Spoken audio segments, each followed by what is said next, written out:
Judy, here we are. We're coming till about 5:30 on Ely time, and by gosh, we're here on the nose like we're supposed to be. We're listening to everybody out there, aren't we? We sure are. I hope they're with us. I think they're with us out there. It seems like our board's been a little bit stale lately. Haven't seen much moving. I don't know if that's because of the Gift to the Max site, or if it's just that we're just resting a little bit or eating supper or whatever we're doing out there. But just a reminder, we're here. We need your help. Yes. And Judy, today we got tonight here. It's kind of weird saying it's like last night, this morning, I know. today, tonight. You know, we've got a great guest, and I'm excited to have Dave here. Dave, can you come on over here? Dave is one of our customer service representatives, and I got to tell you something. He does a great job with the customers, taking care of them. And this is Dave. Dave, say hi to everybody out there. How you doing out there, world? Have a good evening. Dave really has a personality that really adds to the place, and he really cares about the customers here. I mean, I've had moments with Dave. We're going to take a seat here, Dave, if that's okay with you. We give you the center red chair. Is that good for you? Oh, that's a nice seat, ain't it? Pretty soon, Judy and I are going to have to stand as it gets a little bit later, because I think we're getting stiff from sitting so much in between shifts here, right? Or we get down, we can't get up. It's too comfortable. Yeah, that's right. So, one of the things I really enjoy about Dave is, like I was saying, is his care for the customer, and our guest here is important to us, and their education is important to us, correct, Judy? And, one of the things that I've noticed is you care about our guest. I've had a few times where Dave's let us know that maybe a customer hasn't seen a bear. Maybe they haven't had the experience that we would like to see him have, and he knows that, and he makes us aware of it. And takes care of it. Am I correct? Yes, you are, sir. I try, to see that those folks get as much attention as they can come in here when they come in here, because they, and of course they're the people that they talk to and interact with, as well as their children down the road for the future, is also the future for the Bear Center. That is spoken true, and you live that way when you're here. I can tell that you live that way.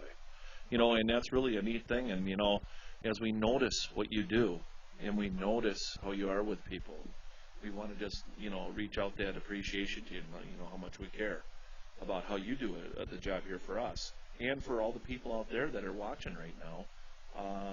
He watches over those bears, and he watches over our guests many times over. Do you not? Yeah, I do, really. I mean, as far as I'm concerned, I'm a semi-retired guy, so I'm happy to be here, and I'm actually have something to do and somebody to pay me for doing it. So as far as I'm concerned, it doesn't get a whole lot better than that. So what would you consider a bonus on your job? A bonus on my job? Well, this particular past season, I'd say the bonus for me has probably been watching Holly Bear grow up. Oh, wonderful. And tell us about that. Well, I didn't see her when she first arrived, but in the spring, when she first came out, she was a scruffy little thing. I don't know, she probably weighed just under 60 pounds maybe at that time. About right. And, saw her a couple times, and as it went on, one Saturday morning I came into work.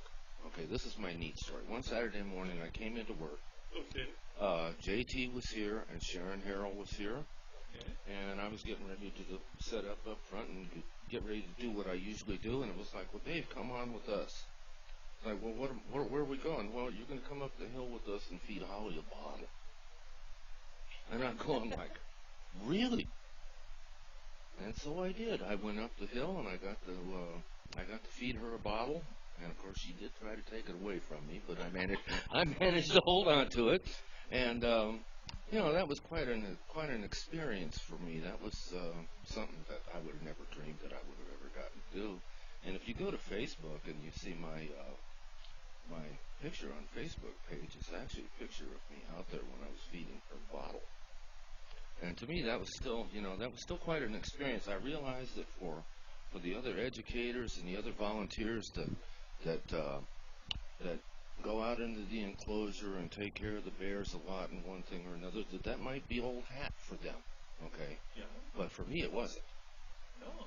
You know, it's just one of those things. If you'd asked me 10 years ago would I bottle feed a bear, I would have said no. I guess I got to side with you on that, because if they would have said to me, Scott, someday you're going to be, working at the North American Bear Center, I would have said, probably not. Would you agree? Yeah, I would have to agree with that. And here we both are, and wow, what an experience you had. I wish I could have had that experience, seriously. That is really a good experience that you had. Well, as I said, the whole thing has been a neat process. Yeah? From watching her when she first came out in the spring, looking a bit on the scruffy side, one thing or another, and small, and now she's like, I don't know, 3 times the size of that. Yep. And when I saw her on the webcam with Dr. Rogers and Heidi the other day, when they went up and visited her up there, and she came out, and I was just like, wow, she has really turned into a real bear now. She's not a little girl anymore. And it's been kind of a neat thing to see, just to watch her in stages and see some of the things that she does, like swim in the pond with Lucky or by herself. One day that she was out there, I remember she was having a great time tearing up those bushes out there. Right. And she'd tear a piece of it off and drag it out in the center of the pond and kick it around, throw it all over the place in one thing or another, and then leave it. Yeah. And get out and go do something else for a while, and then come back and start the whole process all over again. Yeah. That's pretty amazing. I mean, like they say, you can't take the air out of a bear, right? And she's just a sweetheart, and I just love watching her. Again, I didn't get to experience that. I'm going to pass this microphone over to Judy, and we're going to let Judy ask you a question or two, because I know she's got some for you. Here you go, Jude. Okay. Well, you talked about customer service, and this is not. I mean, I'm just going to speculate. I think I know the answer, but this is not your first opportunity at being customer friendly, working with customers. You've had opportunities to work in a retail customer service situation before, right? You want to tell us about some of that? Yeah, that's correct. Well, when I was in Colorado the last few years before I moved out here, for a stretch of about 10 years, I had a fly fishing shop on the Colorado River in Hot Sulphur Springs. And I used to sell things to people. I used to book trips. I used to give fly fishing lessons. And at that time, I was still working in restaurants and one thing or another. And that just got old and tired.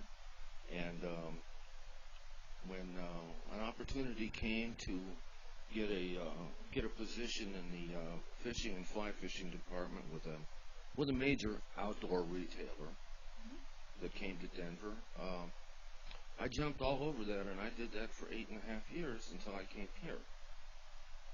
And so I can only say that, yeah, over the years I've had quite a bit of experience in one thing or another, and I think it helps a lot. But this experience here has been different in the regard that I'm not really, per se, selling merchandise or something like that, but yet I am selling the face of the Bear Center, if you will, and how they see us.